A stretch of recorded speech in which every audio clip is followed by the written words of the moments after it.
20 tahun Deska tandang di Jomantara, Nagalura di Marcapada, Panceg Nanjer di Buana. Radio Deska juara. Duta Suara Karawang. Sirawi Jaka Keli.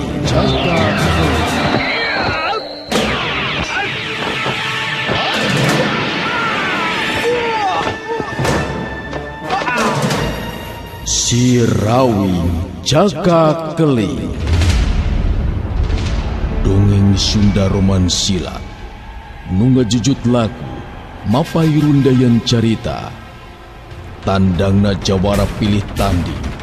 Muka telah Sirawi.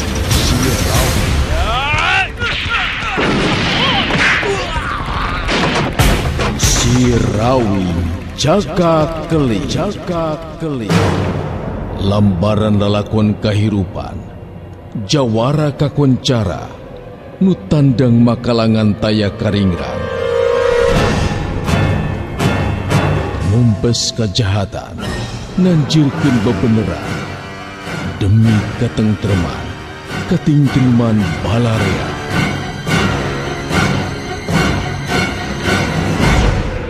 Sirawi Jaka Keli.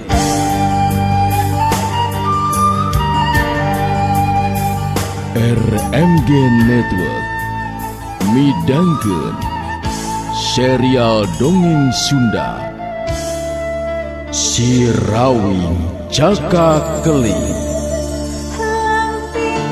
Pasir nulung kawin, taya jawab bisa disorang.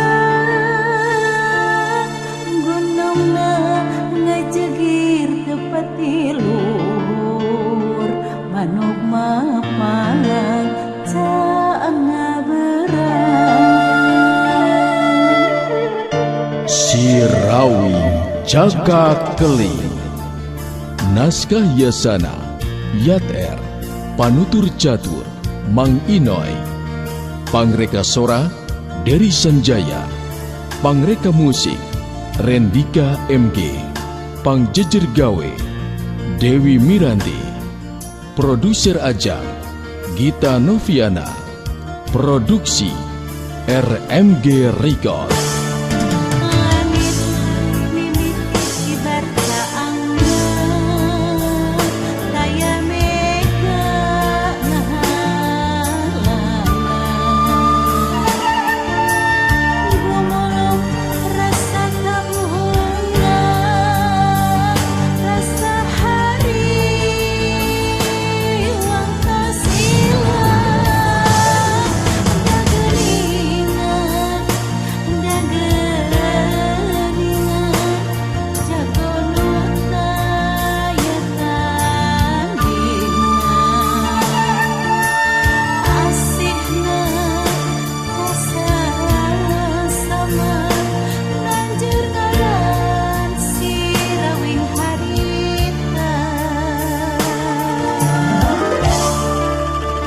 Para kanca sadaya nyanggakeun Sirawi Jaka Keli.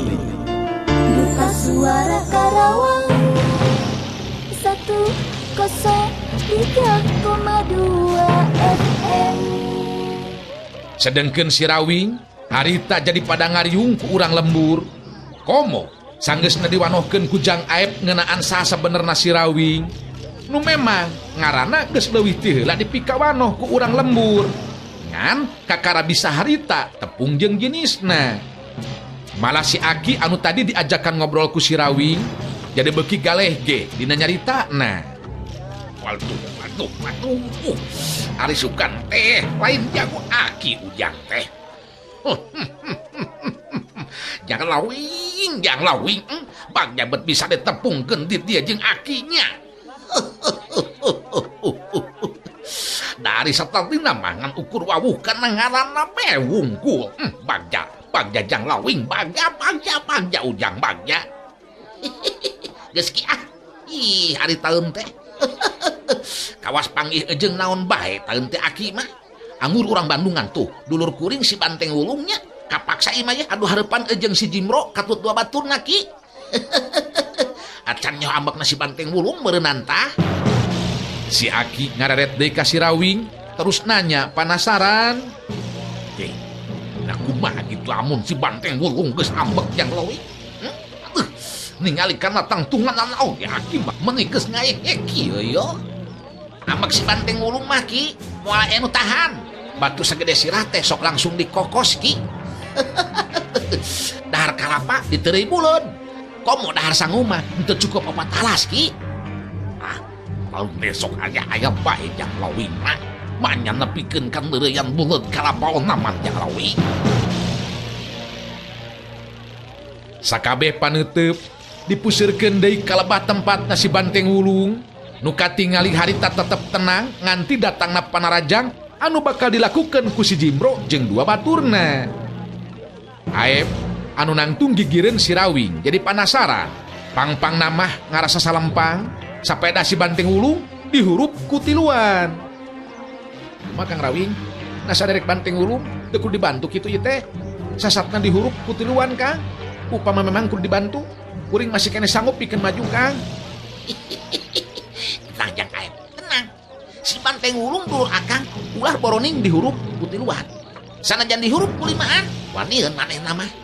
Sing percaya si Banteng Wulung bakal bisa mampu ngungkulan tilu lawanna. Udah ngalajuan be nya jang Aepnya. Si Rawing memang bisa ngukur karena kekuatan ejeng pangarti si Banteng Wulung. Pang-pang nama daya tahan kekuatan awakna ejeng kekuatan tanagana anu kacidarosa bet ngimbang karena tangtungan badana nu memang teu lumrah jeung ukuran jalma biasa. Katingali si Banteng Wulung pancuh nangtung paneteupna dibagi ka 3 jirim anu sayaga diri pikeun ngahurup ka manehna.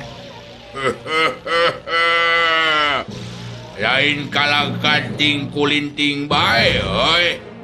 Ayo, nyane maju tiluan. Lain narek maehan kauing. Amunnya wani, ayo maju sia.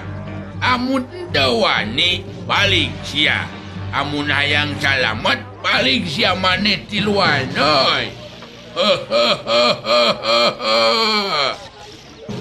Si Jimro ngalengkah deui ka hareup bari ngagero handaruan sarta uncat narajang miheulaan dituturkeun ku 2 baturna. Ya, benar sia.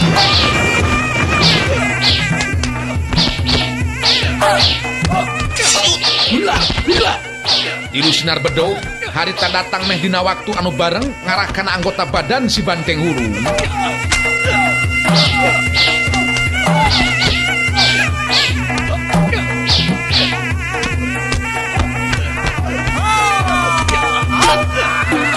Bargola si Banteng Wulung incu sekaligus murid Kiwaluki nu memang boga bekal ilmu silat anu teu handap-handap ajena ditambah ku kekuatan tanagana anu teu lumrah jeung jalma biasa.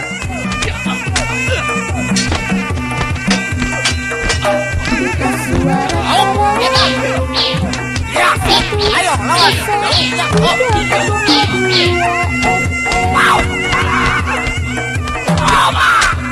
Harita Bargola si Banteng Wulung nembongkeun pangarti ejeng kakuatanana ngan ukur ngageser-geserkeun 2 suku na ka tukang jeung ka gigir.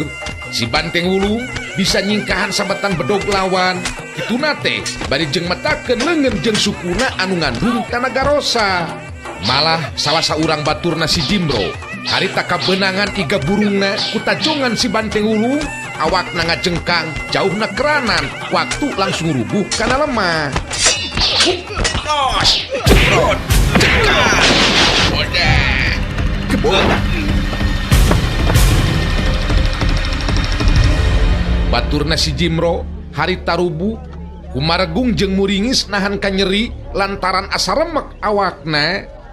Si Jimro jeung seurang baturna ningali kitu jadi penasaran. 2 nana laluncatan maju narajang.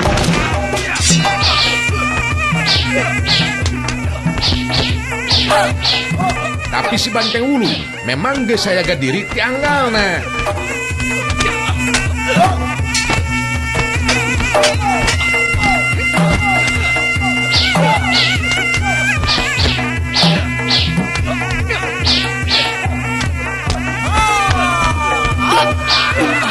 waktu aya bedog anu rek ngarah kana dadana. Harita siga anu diantepkeun. Nyaho-nyaho sukuna metang ngacecek ka lebah beteungna si Jimro. Cekok. Bayegeun.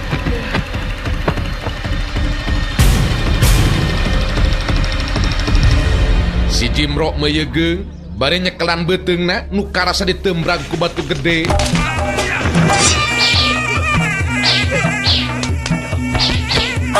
Saurang baturna nekat bari luncat bedogna ngolebat rek nikas beheung si Banteng Wulung. Tapi ngan sakila si Banteng Wulung ngetik pigelang leungeun nu jadi lawan. Bedog ngaceleng.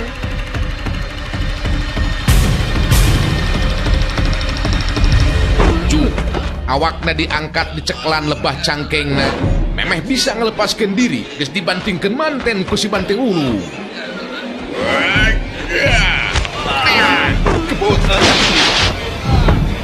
Dibanting satarikna tanpa bisa ngajaga deui kaseimbangan badanna, si Jimro jeung dua baturna silih reret jelas ayeuna mah ka Bandungan.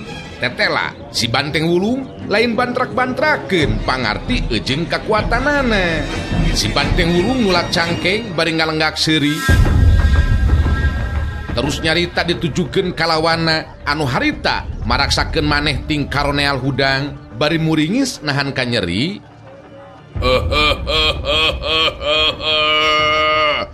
Ayo, arek kumaha ayeuna nyaneh tiluan?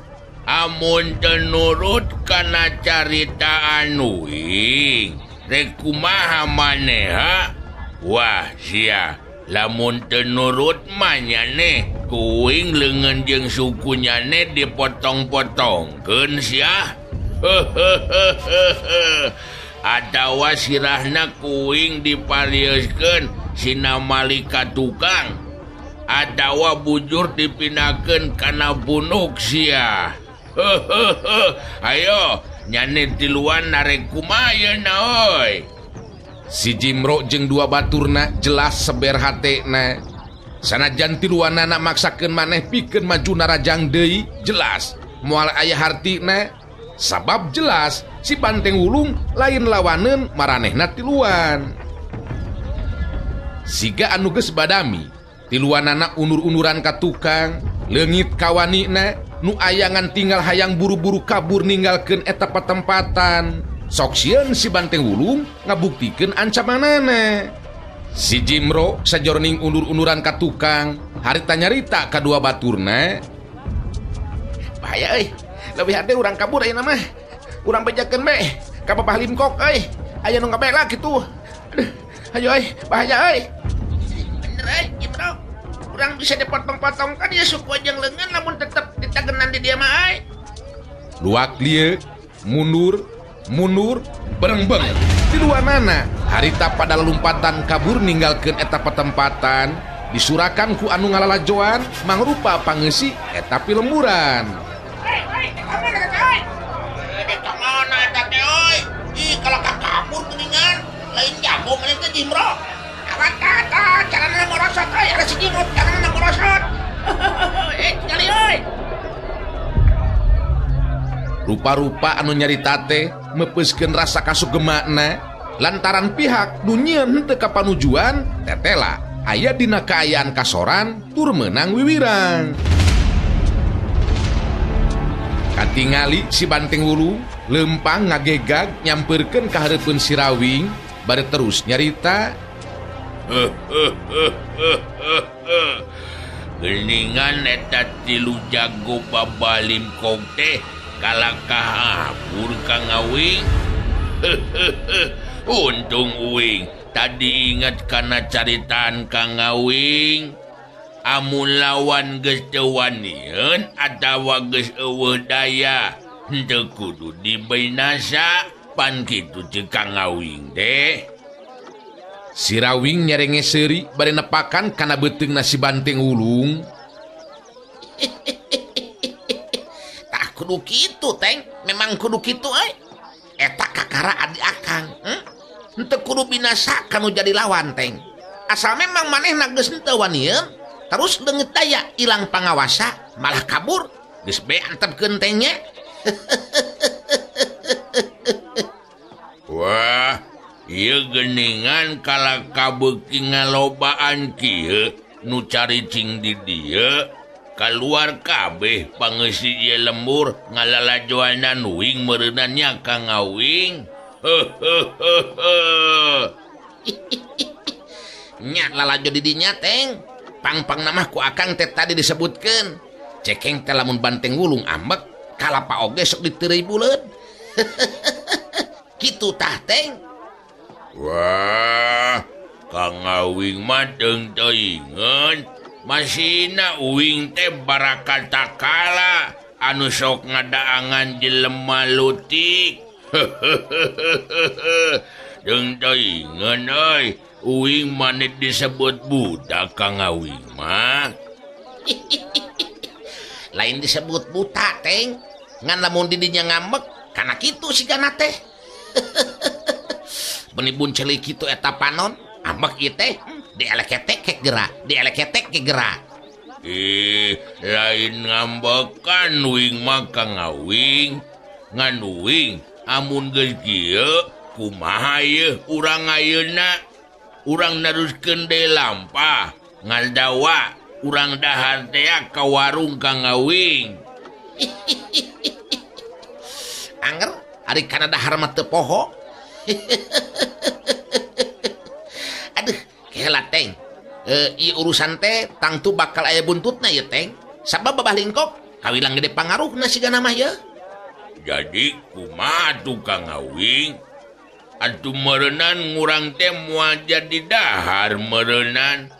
Beteng uing jadi lapar ya Kang Awing. Nakar tanaga ngabanting-bantingkeun jeluma si Jimrod teh jeung baturna Kang. Nah ieu mah montong ngerakeun teng. Ieu teh loba jelema euy. Meuni keukeuh nyebutkeun beuteung lapar. Yang aep sigana mah akang teh ye rek milu leureuh di dieu be nya. Da tadina mah akang teh rek neangan dahar di warung, ngan aya kaributan di dieu jadi kepegat lampah. Tapi nya syukur be atuh lamun aya anu ngaku mah ngajakan dahar. Si Rawing nyaritana tara loba basa-basi, naon anu jadi kereteg hatena langsung dilisankeun. Atuh meh kabeh nu aya di dinya pada ngaku ka si Rawing jeung si Banteng Wulung. Akhirna Jang Aep harita anu ngaku si Rawing jeung si Banteng Wulung pikeun dihormat di imahna. Duta Suara Karawang 103,2 FM. Si Banteng Wulung mah dahar oge di luareun imah, malah misah alas jeung deungeunna oge dikana nyirukeun. Sedengkeun si Rawing jeung Aep dibaturan ku pamajikanana dalahar di jero imah kituna teh bari jeung diselang ku ngalobrol. Ari saena mah ulah wakan neruskeun lampah Kang Rawing. Sebab jelas ya mah ye pihak babah limkok tangtu moal cicingeun. Kajadian nu tadi lumangsung tinang tu bakal aya buntutna Kang. Pamajikan Jang Aep oge dina waktu harita milu mairan caritaan. Mun saena mah di dieu bae atuh. Margi pihak babah limkok seur pisan jago bayaranana Kang Rawing. Abdi salempang Kang. Sok ingis engke pun lancek dikakalakeun ku pihakna babalim kok. Nya ari keur akang mah lamun memang dicandet di dieu tur moal ngariweuhkeun ka pribumi heuteun naon. Sabab akang oge boga pikiran teh sarua. Yen kajadian tadi teh tangtu bakal aya buntutan. Buntutna pasti bakal aya Jang Aep. Jang Aep terus nyarita deui. Nu matak abdi teh keueung upami teh mah Kang Rawing dugikeun kangantunkeun ieu patempatan Kang. Oge urusan jeung babah limkok tacan beres Kang. Tangtu kuring beureunan ieu anu bakal ripuh sorangan Kang Rawing. Nah, menikmat kieu ye lalab. Ari ieu teh naon? Pingping hayam nya. Bogo resep kana pingping teh. Komo pingping Saraswati mah. Saha Saraswati teh Kang Rawing? Jang Aep netep antep ka si Rawing. Pamajikan akang Jang Aep. Hah, gelis teh eta mah. Ngan ayeuna mah ngan ukur tinggal ngaranna Jang. Malah akang teh keur maluru rek neneangan layona puguh ieu teh Jang Aep. Jang Aep katingali kerung, kaget meureunnan sabab si Rawing nyebutkeun pamajikan geus jadi layon teh betenang-tenang be sigana teh. Nah kumaha bat dugikeun ka aya musibat kitu Kang Rawing? Abdi ngiring prihatin Kang, upami kitu kaayaan Kang Rawing. Memang akang goreng milik Jang Aep. Tapi keun belah dan geus kajadian mah memang moal bisa dibalikan deui Jang. Ke, balik deui ye. Ka soal Babah Limkok, di mana eta teh cicingna Jang Aep? Rada tebih ti lembur mah Kang Rawing, ngan nya eta atuh tindakanana. Malah geus loba tanah anu dijabelan jadi hak milikna. Sepeda teu bisa mayar hutang Kang Rawing. Da puguh atuh da ngahutangkeunana make riba anu lain saeutik saeutik Kang. Nah atuh make nganyuk ka Babah Limkok. Nu matak ulah hejo teuing kana nganyuk teh. Tah kitu marukankeun teh Jang Aep. Aya sabaraha urang jago bayaran si Babah Limkok teh Jang Aep. Pamajikan Jang Aep anu ngawalon pananya si Rawing. Seueur pisan Kang Rawing. Anu jelas si Jimro teh kawilang jago anu koroco na eta teh.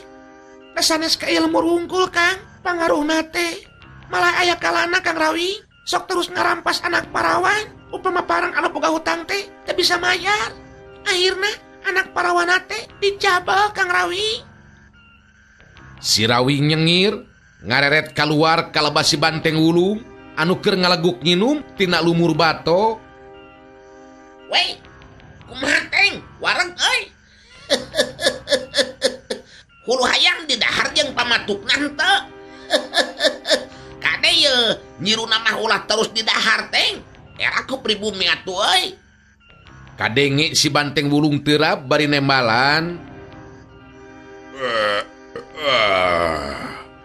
Nikmat Kang Awing. Ngulah kitu euy.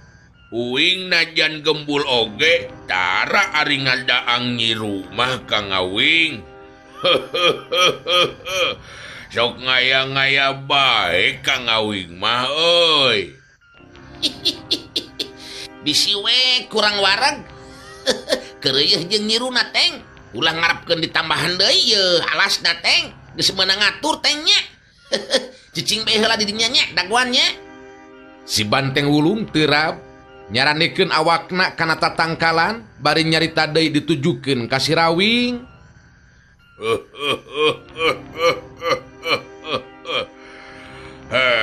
Ngeunggeus wareg kieu mah tunung uing mah Kang Awing. Sigana mah bakal nundutan ye. Sok we nguing mah rek ngadagoan di dieu Kang Awing. Jang geus be di dinya daguan heula teh nya. Ke, Jang Aep. Akang rek nalek isakali deui. Lamun akang cicing di dieu saheulaanan nya. Nah kira-kira na moal matak ngariweukeun kitu. Ingat ye, akang teh mawa dulur buta. Daharna oge lain lumayan, Jang. Pamajikan Jang Aep ngawalon deui.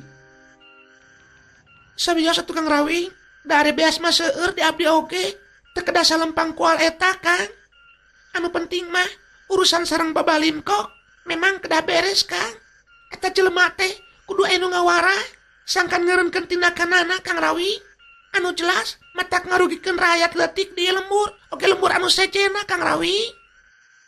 Jang Aep ngarojong caritaan pamajikanana. Memang laras kitu Kang Rawing. Jadi sakali deui abdi meredih ye ka Kang Rawing. Muga Kang Rawing keur sanulungan. Sabab ieu urusan teh bakal terus manjang upama Babah Limkok tetep teu aya nu nyadarkeun Kang. Nya atuh ade kitu naman teu nanaon keur akang mah Jang Aep. Ngan ulah kaget teh meureunnan nya. Oh ku si Banteng Wulung. Memang kadutna beda jeung urang-urang atuh da Jang Aep. Si Rawing terus guntreng ngobrol jeung pribumi. Pangpang nama hayang leuwih jelas ngeunaan kaayaan Babah Limkok anu geus nyalahgunakeun harta kakayaanana. lain nulung kanu butuh nalang kanu susah, tapi nulung na barijeng mentung nalang nate barijeng ngarampas banda nu boga hutang ka dirina. Sedengkeun anu keur jadi bahan caritaan nyatana Babah Limko. Kaget waktu si Jimro jeung dua baturna datang dina kaayaan barijeng lalumpatan. Babah Limko gancang haritananya ka si Jimro, sanggeusna tiluanana aya di hareupeunana arasup ka jero imah. Haya, oe kaget aya naon ha? Haya, coba caritakeun ka oe aya naon. Jimlo, aya kitu aya naon ha? Si Jimro gancang harita nyaritakeun nu karanapan ku dirina jeung tilu baturna. Aduh cilaka bah, aya jelema gede teh beda ti buta datang ngacokeun kana acara urang bah. Haya, aya Uta. Uta di mana ha? Uta tidak melihat alias lolong ha? Haya, manya sama orang buta kamu sieung ha? Sieung ha? Oe tidak mengerti. Aya orang buta kamu takut ha? Lain jelema lolong bah, tapi jelema nu awakna siga buta ngaranna teh si Banteng Wulung bah. Haya, Wanteng Wulung. Aya wanteng ngamuk di lemur, kamu takut sama itu wanteng? Salah seorang baturna si Jimro gancang harita milu nyarita. Oh, iya, bah. Kuring tiluan tadi teh bener-bener teu bisa ngalawan, bah. Malah acara anu geus disusun teh kabeh jadi buyar, bah. Gara-gara si Aep tah jago deta lemur ngalawan ka kuring tiluan, malah tarung jeung si Jimro. Keur kitu datang jelema gede teh anu ngaranna si Banteng Wulung. Anu saterusna kuring tiluan harita dibanting-bantingkeun. Jelas lain lawanan kuring tiluan, kitu tak jelas nama bah. Babah Limko katingali ngahuleng panonna neuteup seukeut ka si Jimro jeung dua baturna anu harita pada tungkul teu beda ti bueuk meunang mabuk. Haya, oe tidak mengerti. Aya jalama ngalawan Wanteng Wulung, latang-latang turut nina kamu orang. Hah, kurang ajar, itu jelema teu wisa dideleuweungeun. Si Jimro gancang harita nyarita deui. Jadi jelas, eta jelema teh kudu buru-buru ditindak, bah. Sabab lamun teu buru-buru ditindak, dikamanakeun ye pangaruh Babah Limko anu dipihormat jeung dipikasieun ku sakabeh urang lembur. Ngan jelas, bah, ari kuring mah terus terang bae ye teh teu untupan lamun kudu adu hareupan deui jeung si Banteng Wulung. Kitu tah, bah. Babah Limko katingali meureupeun leungeun ka tuhuna, kumisna nu panjang ngambai kana gadona sigan utek-utekan, tanda manehna keur ambek. Ah, kurang ajar. Si Wanteng Wulung lamun kitu kudu ditindak, ha? Belani-belani ngalawang oe ya.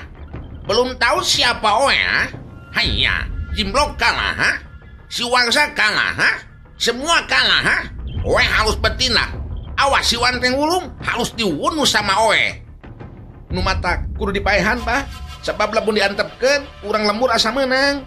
Geus tangtu, bah, bakal leungit ye pangaruh Babah Limko teh. Iya, anu kudu dijaga ke urang mah, bah. Aya, watul. Engke penting urang ngaliung. Urang boga jago si Gonjala, jago di Kalimantan. Hanya, oe inget si Gonjala, boga watan jangkung gede, si Gauta. Wah, pasti wakau bisa ngelekeun itu si Wanteng Wulung. Si Jimro jeung dua baturna silih teuteup. Memang eta pisan nu dipiharep ku maranehna tiluan. Sabenerna Babah Limko boga jago andelan anu ngahaja kakara didatangkeun ti Kalimantan. Memang boga pangawakan anu teu lumrah jeung jalma biasa. Ku taksiran si Jimro oge memang sapantar jeung si Banteng Wulung anu jadi lawanna tadi. Tah, lamun jeung si Gonjara nu datang ti Kalimantan teh saimbang, bah. Nya bener sarua gedena lah jeung si Banteng Wulung. Kuduna ku eta maehan si Banteng Wulung mah, bah. Bener henteu salahnya euy. Si Jimro ngareret ka dua baturna ungeuk nembalan meh bareng. Bener pisan Bah Lim. Si Gonjara lawan anu saimbang pikeun si Banteng Wulung. Paehanlah kayaknya si Banteng Wulung teh. Sebab jelas kan ukur jadi gangguan ungkul pikeun urang. Haya, oke bakal minta wantuan sama itu si Rawaja supaya bisa ngawantu kita olah. Kudu diwasmi jalma-jalma anu wani ngalawang ka oe. ayo bantuan ti Kirawaja, di bantuan ke si Gonjara, musuh pasti hancur, ha? Si Jimbro ngangkat jempol leungeun anu katuhuna bari njerenge seuri terus nyarita deui. Tah bener kitu bah, eta pisan. Kirawaja jago kolot anu geus jelas elmuna teu kudu disalempangkeun deui bah. Sanajan awakna siga buta, si Banteng Wulung dibura oge nambruk ku Kirawaja mah. Bener teu euy? Nya bener Jimro, Kirawaja teh rajana kabeh jago nu aya di dia tuh. Eta mah bongkotna jago euy. Geus mulai nu bisa ngelekeun ari ka Kirawaja mah. Beres lah. Nya bener, kudu jago eta tah sina datang ka lemur si Aep teh, bah. Hanya, wakal buktikeun. Moal bisa nganggap enteng ka jalma-jalma anu di lembur, ha? Hanya, engke penting urang ngariung, urang wadami supaya beres. Mata kabeh kudu kumpul sama oe, ha? Babah Limkok oge ngalenggak seuri bangun anu yakin pisan bakal bisa nunukeun si Banteng Wulung ku dua jagona. Nu katelah si Gonjara katut Kirawaja. Mangrupa jago kolot nu jadi andelan Babah Limkok. Duta Suara Karawang 103,2 FM. Memang bener peutingna harita Babah Limkok ngayakeun riungan di imahna anu memang kawilang gede. Pangpang namah mere pancen kadua jagona.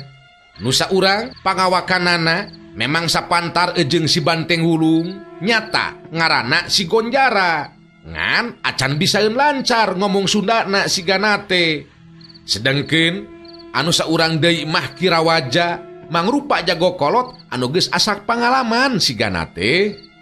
Kirawaja nu harita kadenge cumarita. Aya mangkeluk anu wani ngalawan kana kawijaksanaan Babah Lim nya. Geus bosan hirup tah mangkeluk teh. Ilaing Gonjara kudu bisa ngelekeun si Banteng Wulung. Ngan lamun teh masih laing eleh dewek anu bakal modaranana. Kahati, ha? Kirawaja ngareret ka si Gonjara anu hari tangan ukur ungeuk bari nemalan pono. Ya. Ngan sakitu jawabanana teh Kirawaja ngareret ka si Jimbro teu lila terus nyarita deui. Ari cek dewek mah geus ulah miceun di waktu Jimbro. Meupeung kajadianana masih keneh haneut. Anteur dewek jeung si Gonjara ka lembur si Aep teh. Acan nyaho meureunan yen Babah Limkok boga jago kolot saperti aing. Setan teh kurang ajar mangkeluk anu geus kumawani ka aing. Hayo anteur aing ka lemburna si Aep dina waktu ayeuna keneh. Babah Limkok seuri bari ngacungkeun jempol leungeun anu katuhuna terus nyarita ka Kirawaja. Hanya, wakus, memang kudu kitu. Hanya, jalma-jalma anu kurang ajar halus diwasmi Kirawaja. Oe percaya ke Kirawaja pasti wakal menang lah.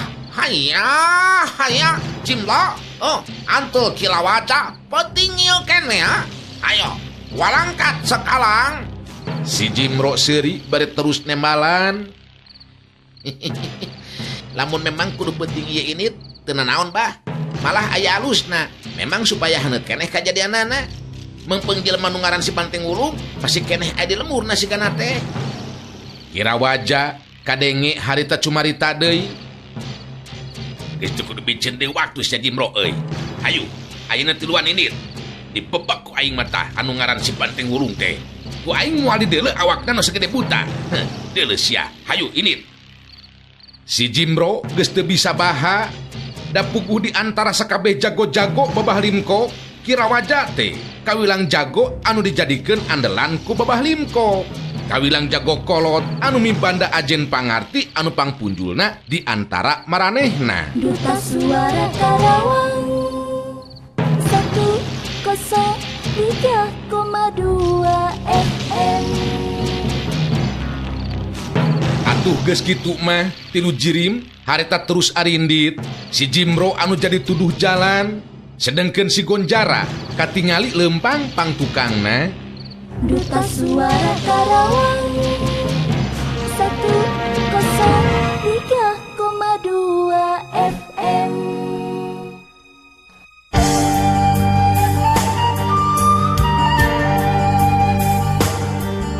RMG Network Rengse midangkeun serial dongeng Sunda Si Rawi Jaka Keling. Lamping pasir nulung kawin, taya jalan bisa disorang. Gunungna ngajegir tepat luhur, manuk mapak caana berang. Dina tekad makalangan, tumpes segala durjana. Horeng jawara sajati, katentreman harita ngadadak ayah. Si Rawi Jaka Keling. Naskah Yasana Yat R, Panutur Catur Mang Inoy, Pangreka Sora Dery Sanjaya, Pangreka Musik Rendika MG, Pangjejer Gawe Dewi Miranti, Produser Ajang Gita Noviana, Produksi RMG Record. Langit mimiti kibar caangna, taya mega ngahalangan. Gumulung rasa kabuna, rasa hari wangtas ilang. Dagelingan jago nuta ya tandingan. Asihna kasar sama nanjur ngaran si rawing harita. Para kanca sadaya Wilujeng Kantun.